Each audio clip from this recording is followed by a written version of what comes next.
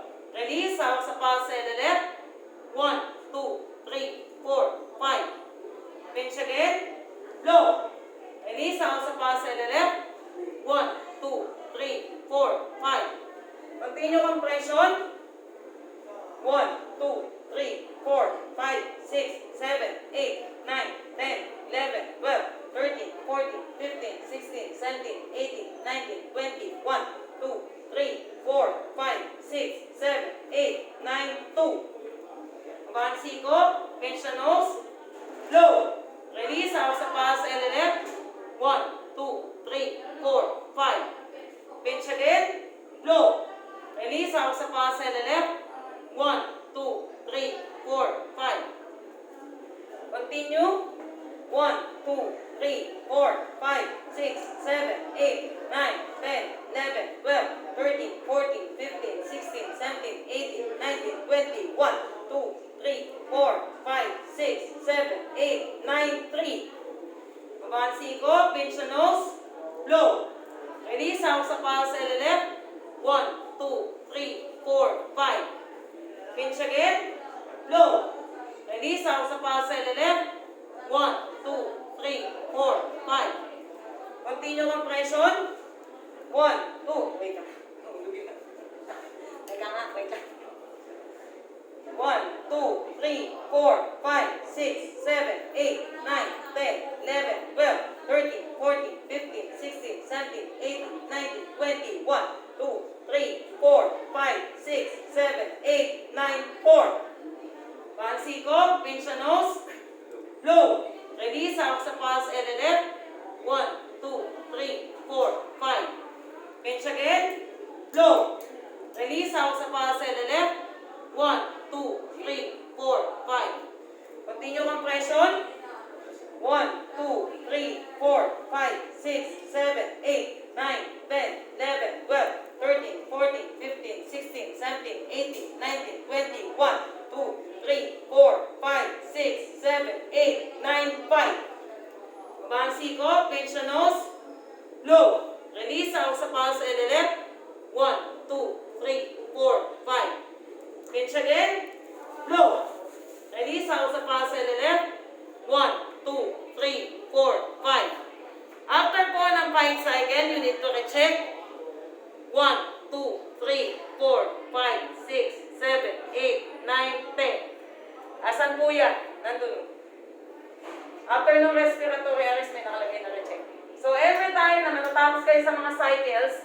kailangan nyo siyang i-check ulit ng 10 seconds. So, kunwari po, pagka-check, the victim is still negative pulse, negative breathing. Cardiac arrest pa rin ba? Yes. Nakalimang cycle na ako. Ang gagawin ko dyan? Wala na? Patay na? Ha? Ang gagawin ko? Tuloy ulit. So, ibig sabihin, kung cardiac arrest pa rin si victim, tutuloy mo yung CPR. Yun yung sinasabi ko po sa inyo. So, kunwari po, cardiac arrest yan, kung may tutulong ka, pwedeng siya yung sumunod. Bago kung cardiac ulit, ikaw naman ulit. Para makapagpahinga ka lang ba? Pero kung hindi po, ikaw ulit yan. Parang ganun yun. So, kunwari po, CPR ulit. Ito yung mga iba't ibang pwede mangyari sa dibdib nyo, ha? Compress ka ulit. 1, 2, 3, 4, 5, 6, 7, 8, 9, 10, 11, 12, 13, 14, 15, 16, bigla umubo. 16 compression pa lang sa first cycle, umubo na. Tutuloy ko pa ba yung CPR? Hindi na. Tigil na. So we need to, ano na? Saan ka na? Umubo eh. Ano gagawin mo? Secondary survey. Because your victim is positive pulse, positive breathing. Secondary ka na kasi umubo na. So hindi mo natatapusin yung limang cycle, you stop giving CPR. So kunwari po, pagka-check mo, the victim is positive pulse but negative breathing. So the victim now is on respiratory arrest. How many blow ulit sa isang minuto? 1 blow. Sa isang minuto? We have 12 blows. Okay? So we have 12 blows in 1 minute po. So dito, bakit po puro hangin lang? Kasi may pulso. Okay? So, check tayo. Paano po yan? Baba pa rin. Puro hangin lang po Pakinggan lang po ako. Pinch your nose. Blow. Release. Hawak sa pulse LLF. 1, 2, 3, 4, 1. Pinch again. Blow. Release. Hawak sa pulse LLF. 1, 2, 3, 4, 2. Pinch again. Blow. Release. Hawak sa pulse LLF. 1, 2, 3, 4, 3. Pinch again. Blow. Release. Hawak sa pulse LLF. 1, 2, 3, 4, 4. Pinch again. Blow. Release. Hawak sa pulse LLF. 1, 2, 3, 4, 5. Pinch again. Blow. Release. Hawak sa pulse LLF. 1, 2, 3, 4, 6. Pinch again. Blow. Release. Hawak sa pulse LLF. 1, 2, 3, 4, 7. Pinch again. Blow. Release. Hawak sa pulse LLF. 1, 2, 3, 4, 8. Pinch again. Blow. Release. Hawak sa pulse LLF. 1, 2, 3, 4, 9. Pinch again. Blow. Release. Hawak sa pulse LLF.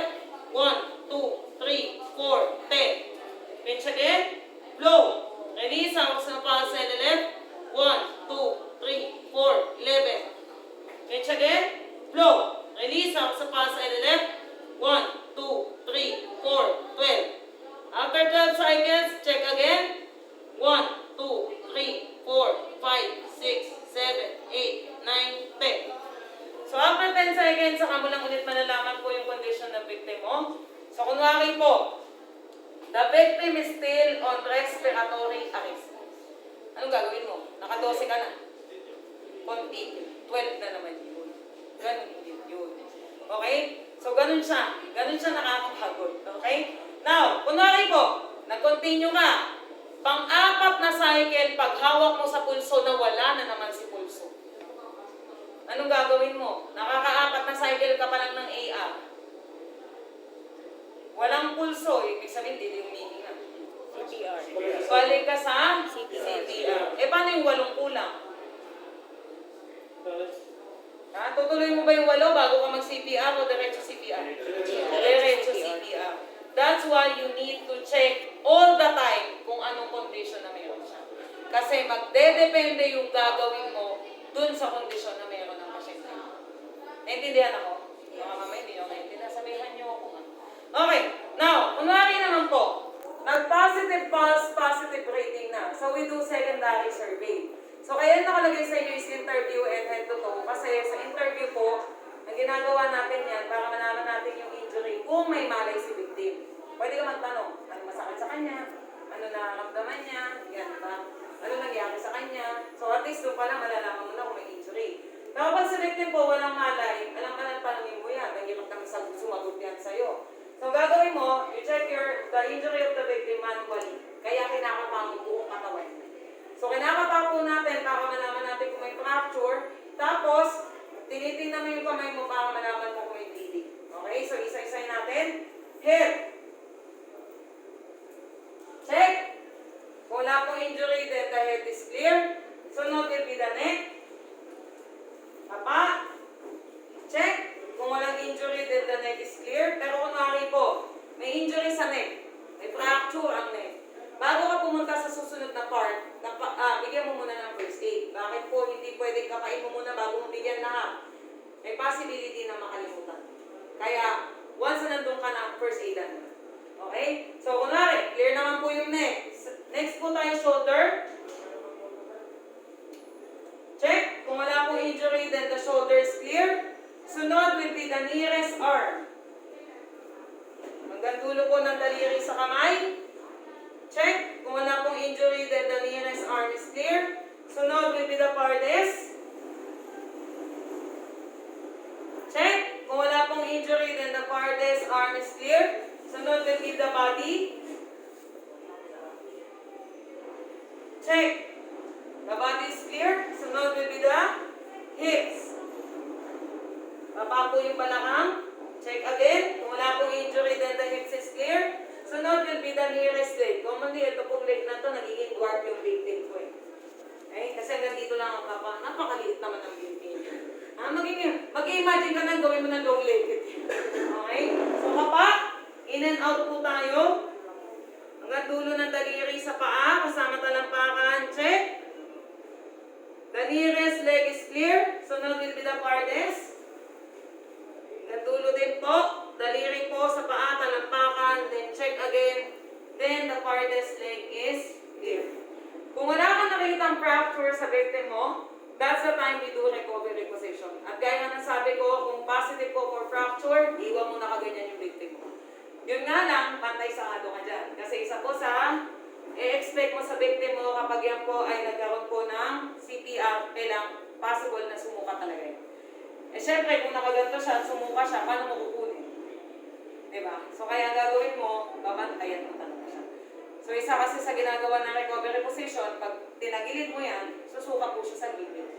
Hindi sa papasok ulit sa lalamunan. Okay? So paano yung recovery? So that will be 6 movements. Mahirap po yung gawin sa dami na walang legs at saka walang arm. Kaya sa video tayo tingin.